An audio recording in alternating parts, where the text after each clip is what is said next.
Busy si Commander. Kanina pa yung nag-aasikaso. Kaya ito, so surprise natin. Hindi siya pumapasok dito kanina pa eh. Ito yung mga pictures niya, in-edit ko. Ito yung before, ito yung after. Before, after. Before, after. Yan. Ayan. Sungit ha? Yan.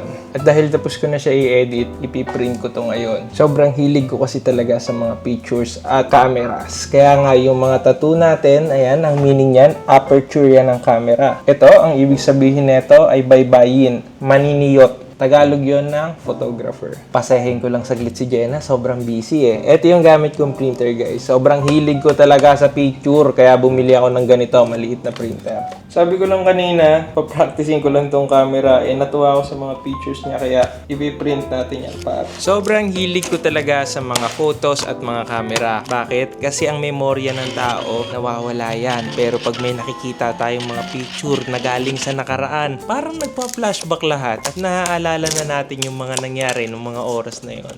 Meron tayong 3 photos ngayon. Bigay natin, tingnan natin kung ano yung maiging reaction niya. Ang alaala, pwedeng mabura. Pero yung mga larawan, panghabang buhay na. Huwag lang masisira, syempre. Hi, love. Hi. Ha? Busy ka dyan eh. Ah, para sa'yo. Wow! Hala!